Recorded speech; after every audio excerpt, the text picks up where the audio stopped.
नमस्कार. आजच्या व्हिडिओमध्ये तुमचं सर्वांचं स्वागत आहे. आजच्या व्हिडिओमध्ये आपण पाहणार आहोत, जर तुम्ही म्युच्युअल फंडमध्ये SIP स्टार्ट केली असेल किंवा लमसम इन्व्हेस्टमेंट केली असेल तर येणाऱ्या काही वर्षानंतर तुम्हाला जे रिटर्न्स मिळणार आहेत त्या रिटर्न्सवरती किती % टॅक्स लागणार आहे. म्हणजे जर तुम्ही एखाद्या म्युच्युअल फंडमध्ये इन्व्हेस्टमेंट केली असेल आणि तो म्युच्युअल फंड तुम्हाला 15% रिटर्न देतोय तर त्या 15% मधून किती % टॅक्स कट होणार आहे आणि किती अमाऊंट ॲक्च्युअलमध्ये तुमच्या हातामध्ये राहणार आहे, हे सगळं आपण या व्हिडिओमध्ये सविस्तर पाहणार आहोत. तर व्हिडिओ कुठेही स्किप करू नका. तर चला व्हिडिओला स्टार्ट करूयात. पण व्हिडिओला स्टार्ट करण्याअगोदर जर तुम्ही चॅनलवरती नवीन असाल आणि चॅनलला अजूनही सबस्क्राईब केलं नसेल तर चॅनलला सबस्क्राईब करून ठेवा, म्हणजे असेच इन्फॉर्मेटिव्ह व्हिडिओज तुम्हाला या चॅनलवरती पाहता येतील. सगळ्यात अगोदर समजून घेऊयात की किती % टॅक्स आपल्याला द्यावा लागणार आहे. या वर्षीच्या बजेटच्या अगोदर तुम्हाला 15% शॉर्ट टर्म कॅपिटल गेन द्यावा लागत होता. म्हणजे जर एखाद्या म्युच्युअल फंडमध्ये तुम्ही इन्व्हेस्टमेंट केलेली आहे आणि ती इन्व्हेस्टमेंट एका वर्षाच्या आत जर तुम्ही काढून घेताय तर त्यावर तुम्हाला 15% टॅक्स लागणार आहे. म्हणजे इन्व्हेस्टमेंट काढल्यावरती 15% नाही, तर त्याच्यावरती जो तुम्हाला प्रॉफिट होणार आहे त्या प्रॉफिटवरती तुम्हाला 15% शॉर्ट टर्म कॅपिटल गेन भरावा लागणार आणि बजेटनंतर आता त्यावरती 20% टॅक्स लागणार आहे. म्हणजे जर एका वर्षाच्या आत तुम्ही पैसे काढून घेताय आणि त्यावरती तुम्हाला जर प्रॉफिट होतोय तर त्या प्रॉफिटवरती तुम्हाला 20% टॅक्स भरावा लागणार आहे. हा झाला short term capital gain. Long term capital gain म्हणजे काय, तर तुम्ही एका वर्षापेक्षा जास्त वर्ष तुम्ही त्या फंडमध्ये आहात. बजेटच्या अगोदर काय होतं तर 10% टॅक्स लागत होता जर तुम्ही एखाद्या म्युच्युअल फंडमधून एका वर्षानंतर पैसे विड्रॉ करताय आणि त्यावरती तुम्हाला जर गेन होतोय आणि तो गेनसुद्धा किती 1 लाखापेक्षा जर जास्त होतोय तर तुम्हाला 10% टॅक्स द्यावा लागत होता. आणि आता त्यावरती 12.5% टॅक्स द्यावा लागणार आहे. पण तुम्हाला गेन किती झाला पाहिजे, 1,25,000. म्हणजे समजा 1 लाखाची लमसम इन्व्हेस्टमेंट तुम्ही एखाद्या म्युच्युअल फंडमध्ये करताय आणि 1.5 वर्ष झाल्यानंतर तुम्ही तो विड्रॉ करताय किंवा ती पैसे विड्रॉ करताय, तर विड्रॉ करताना तुम्हाला मिळाले फक्त 1.5 लाख रुपये. म्हणजे जो गेन होता तो किती होता, फक्त 50,000 रुपये. मग त्यावरती तुम्हाला 12.5% टॅक्स द्यावा लागणार नाही, कारण की लिमिट किती आहे, 1,25,000पर्यंतचं. जर तुम्हाला गेन जो आहे, प्रॉफिट जो आहे तो 1,25,000पेक्षा जास्त झाला तरच तुम्हाला त्याच्यावरती 12.5% टॅक्स पेड करावा लागणार आहे. ही आहे एन्फीची ऑफिशियल वेबसाईट आणि याच्यावरती सुद्धा तुम्हाला टॅक्स रेटचं एक टेबल दिलेलं आहे. त्याच्यामध्ये तुम्हाला इतर डिटेल्स दिसतील. म्हणजे जर अजून तुम्हाला काही डिटेल इन्फॉर्मेशन हवी असेल तर ती तुम्हाला यामधून पाहायला मिळेल. जर तुम्ही जॉईंट हिंदू फॅमिली किंवा जर तुमची कंपनी असेल आणि डोमेस्टिक कंपनी असेल, कंपनीच्या नावाने तुम्ही म्युच्युअल फंडमध्ये इन्व्हेस्टमेंट करत असाल किंवा तुम्ही स्वतः इन्व्हेस्टमेंट करत असाल तर त्यावरती तुम्हाला शॉर्ट टर्म कॅपिटल गेन हा 15 ते 20% पर्यंत लागू शकतो आणि लाँग टर्म कॅपिटल गेन हा 10 ते 12.5% लागू शकतो.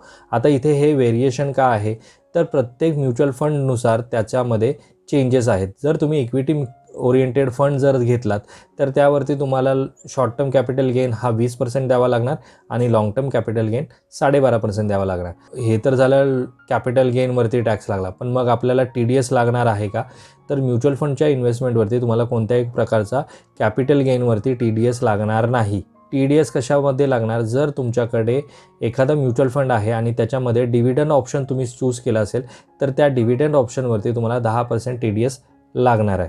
पण जेव्हा तुम्ही इन्व्हेस्टमेंट करता त्यावेळेस तुम्ही बघून घ्या की तुम्ही कोणता ऑप्शन चूज करताय, रेग्युलर करताय, डायरेक्ट करताय, डिव्हिडंड करताय, यापैकी तुम्ही कोणता ऑप्शन सिलेक्ट करताय ते महत्त्वाचं आहे. हे तर झालं म्युच्युअल फंड टॅक्सबद्दलचं. पण जर एखाद्या म्युच्युअल फंडमधून तुम्ही लवकर एक्झिट करताय तर त्यावरती तुम्हाला एक्झिट लोडसुद्धा द्यावा लागतो. आणि हा फक्त कॅपिटल गेनवरती नाही, तर जर तुमची इन्व्हेस्टमेंट 1 लाखाची असेल आणि आत्ता ती त्याची व्हॅल्यू 90,000 रुपये झाली असेल तरीसुद्धा तुम्हाला त्यावर एक्झिट टॅक्स द्यावा लागणार आहे. आता हा एक्झिट टॅक्स वेगवेगळा असू शकतो, तर तो किती आहे, 0 to 3% पर्यंत तुम्हाला एक्झिट टॅक्स द्यावा लागू शकतो. यातला पहिला इक्विटी फंड आहे.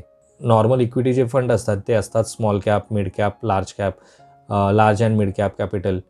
हे जे फंड आहेत यावरती तुम्हाला एक्झिट लोड जो आहे तो 1% द्यावा लागतो जर तुम्ही एका वर्षाच्या आत इन्व्हेस्टमेंट काढली तर.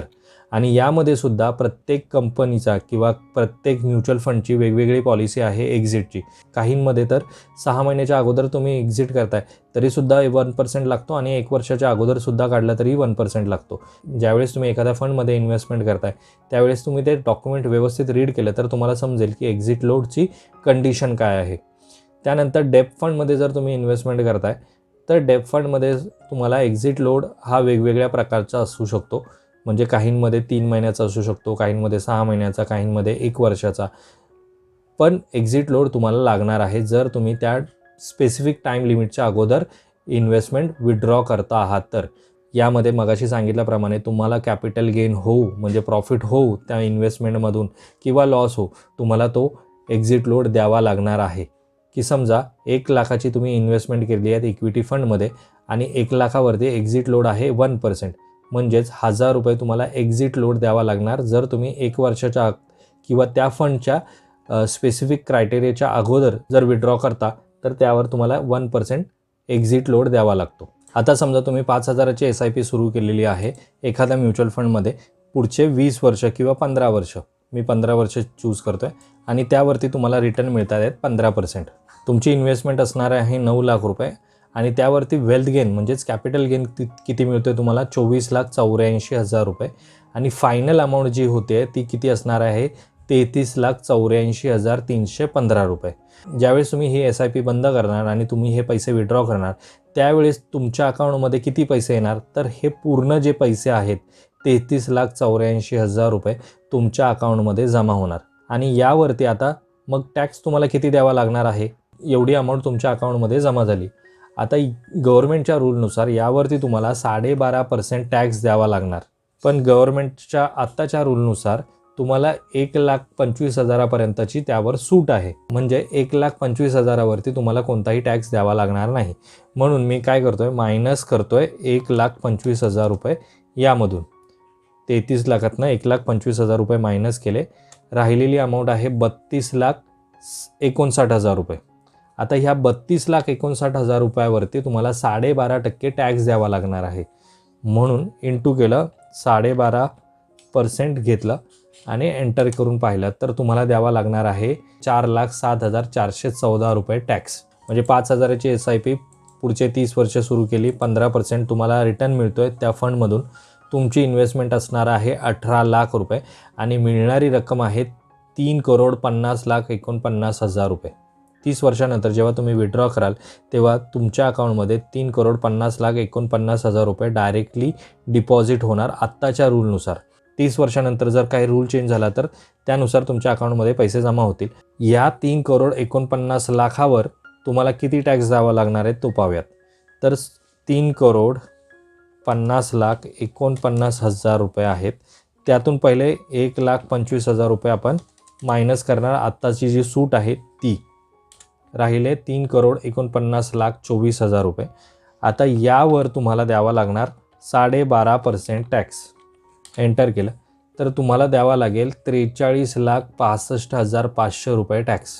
तर अशा प्रकारे तुमच्या ज्या इन्व्हेस्टमेंट आहे त्यावरती तुम्हाला टॅक्स द्यावा लागतो. बरेच लोक असं सांगतात की 15% रिटर्न मिळतात, त्याच्यातनं 12.5% टॅक्स गेला तर हातामध्ये काय फक्त 2.5% मिळणार आहेत आपल्याला, मग म्युच्युअल फंड चांगलं नाही आहे. पण तसं नाही आहे. लाँग टर्म कॅपिटल गेन म्हणजे काही वर्षानंतर जेव्हा तुमच्याकडे ती अमाऊंट मॅच्युअर्ड होऊन मोठ्या रकमेमध्ये जेव्हा जमा होणार त्यावरती 12.5% लागणार आहे. 15% तर तुम्हाला कंपाऊंडेड रिटर्न मिळणार आहेत. आजचा व्हिडिओ जर तुम्हाला आवडला असेल आणि समजला असेल तर व्हिडिओला लाईक करा. चॅनलवरती जर नवीन असेल तर चॅनलला सबस्क्राईब करा. हा व्हिडिओ त्या लोकांना ज्यांना म्युच्युअल फंडवरील टॅक्समध्ये कन्फ्युजन आहे त्यांना नक्की शेअर करा. लवकरच भेटू आपण अशाच एका इन्फॉर्मेटिव्ह व्हिडिओमध्ये. तोपर्यंत बाय बाय.